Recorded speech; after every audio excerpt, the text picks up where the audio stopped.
সুধা, সুধা please একবার বাইরে এসো। এখানে কি চাই মিস্টার বসু মল্লিক? এটা আমার শ্বশুর বাড়ি, যখন যখন ইচ্ছে তখন আসবো। সুধা,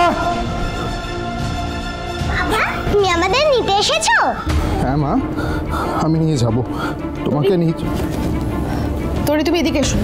তোমাকে আমি বলেছিলাম না এই লোকটা তোমার বাবা নন? হ্যাঁ, তুমি কখনো এনার কাছে আর যাবে না, বুঝতে পেরেছো? দোয়েলদি, দোয়েলদি, ঝিনুক করো না।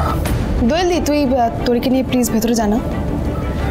ঝিনুক এটা করো। আমি বাবার কাছে থাকবো, আমি বাবার সাথে একটু কথা বলবো। বাবা পরে কথা বলবে, শোনো মা, আগে বড়রা কথা বলে নি, তুমি আমার সাথে ভেতরে চলো। তোরে আমাকে ওর সাথে একটু কথা বলতে দাও প্লিজ। ওকে নিয়ে যাও। না, আমি বাবার কাছে যাব। তোরে অলরেডি যথেষ্ট ডিস্টার্ব। প্লিজ তোরি আর সুধাকে এবার একা ছেড়ে দিন তো। সেটা বলার আপনি কি? আমার স্ত্রী আর আমার মেয়ের ওপর অধিকার ফলানোর চেষ্টা করবেন না। মিথ্যে বলে লোককে ম্যানিপুলেট করা যায়, অধিকার ফলানো যায় না। তাই নিজেকে তোরির বাবার জায়গায় বসানোর চেষ্টা করবেন না, ভুল করবেন তাহলে। আপনি যখন বাবার দায়িত্বটা নিজে পালন করতে পারেন না, তখন কাউকে না কাউকে তো সেটা পালন করতেই হবে মিস্টার বসু মল্লিক। আর তখন মিডিয়ার সামনে আমার যেটা ঠিক মনে হয়েছে আমি সেটা করেছি। মিথ্যে হলেও তোরির ভালোর জন্য অধিকার বলেছি। আপনি কি করেছেন? অধিকার থাকা সত্ত্বেও নিজের মেয়েকে বাবার পরিচয়টা পর্যন্ত দেননি। সেটা আমার ব্যক্তিগত ব্যাপার।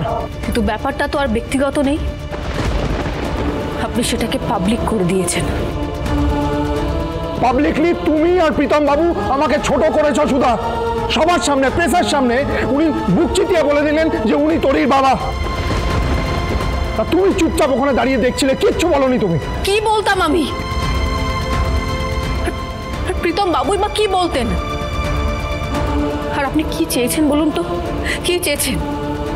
আমাদের সবার সামনে অপমান করা হোক, অসম্মান করা হোক, আমার মেয়ের বাবার পরিচয় না দিতে পারি, আর আমার মেয়েকে স্কুল থেকে তাড়িয়ে দেওয়া হোক, আর তারপর অসহায়ের মতো আপনার কাছে গিয়ে হাত পাতি।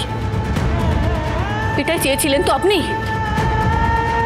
আর কত প্রতিশোধ নিলে আপনি শান্তি পাবেন মিস্টার বসু মল্লিক? আর কত যন্ত্রণা দিতে চান আপনি আমায়? সেই আমি তো শুধু তোমাকে এখন যন্ত্রণাই দিই, কিন্তু এই প্রীতম বাবুর ভুলগুলো তুমি দেখতে পাচ্ছ না। আরে উনি তোমাকে এক্সপ্লয়েট করার চেষ্টা। আর একটাও বাজে কথা আমি ওনার সম্পর্কে শুনতে চাই না। বাহ বাহ বাহ বাহ বাহ বাহ, বাইরের লোকের জন্য কত দরদ তোমার। উনি কোনোদিনও বাইরের লোক ছিলেন না। বাপরে বাপ, তুমি আবার চলে এসেছো? হ্যাঁ, আচ্ছা লজ্জা শরমের কি তুমি মাথা খেয়েছো? এত কিছু হওয়ার পরেও তুমি এসে কথা বলার সাহসটা পাচ্ছ কি করে? তেজ, যাও তো এখান থেকে, বেরিয়ে যাও এই বাড়ি থেকে। তোমাকে যেন এই বাড়িতে আর কোনোদিনও না দেখতে পাই আমি।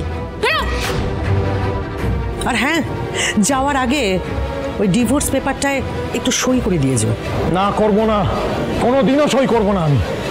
সুধা, আমি খুব ভালো করে জানি এই ডিভোর্স পেপার তুমি পাঠাওনি আমাকে।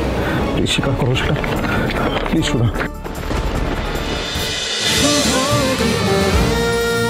শুভ বিবাহ সোম থেকে রবি প্রতিদিন রাত 10:30টায় স্টার জলসায় ও জিও হটস্টারে।